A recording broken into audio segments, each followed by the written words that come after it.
அனைவருக்கும் காலை வணக்கம். எல்லா மக்களும் நல்லா இருக்கணும். இன்றைக்கி என்ன பதிவுன்னா, காய்கறி பாருங்கள், ஏதோ கடை வச்சு வியாபாரம் பண்ணுறேன்னு நினச்சிக்கிறாங்க. காலையில் போய் திருவெற்றியூர் காலடிப்பேட்டை மார்க்கெட்டில் போய் வாங்கிட்டு வந்துருக்கு. இந்த மொத்த பொருள் மதிப்பு எவ்வளோ தெரியுமா? 200 எவ்வளவு? 200. இந்த கொத்தமல்லி, கருவேப்பிலை, புதினா எவ்வளோ? 5 ரூபா.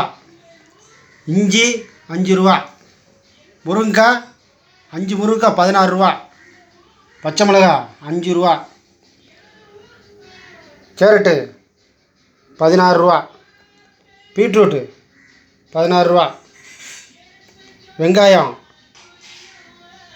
ஃபஸ்ட்டு ரகம் 40 ரூபா. 30 ரூபாய்க்கு 35 ரூபாய்க்கு இருக்குது. என்ன தேங்காய் 40 ரூபா. இந்த நூடுல்ஸா இது ஒன்று தான் விலை கூட, 24 ரூபா. இது பிள்ளை பற்றில 200 ரூபா மொத்தம் சரக்கு. நான் எதுக்காக சொல்கிறேன்னா, ஒரு வீட்டில் ஒரு 200 ரூபா கொடுத்து ஈஸாக ஒரு பாட்டில் வாங்கி குடிச்சிட்டு நாம் வரைக்கும் சந்தோஷமாக இருந்திருந்தோம்.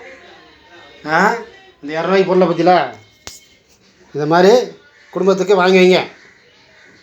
200 ரூபா கொடுத்து நம்ம மட்டும் சந்தோஷமாக இருந்தால் பத்தாது, 150 மில்லி வரும். அதுக்கு 200 ரூபா ஆகுது. அதனால் உங்களை காய்கறி வாங்கி குடும்பத்துக்கு கொடுத்து எல்லா பிள்ளைகளும் 2 நாளைக்கு தாராளமாக சாப்பிட்லாம். அது மாதிரி பை தூக்கிட்டு போகிறோமே யாரும் வைக்கப்படாதுங்க. குடும்பத் தலைவராக செலவு சுருக்கி நம்ம பிள்ளை வாழ்வை வளமாக்குங்க. சரிங்களா?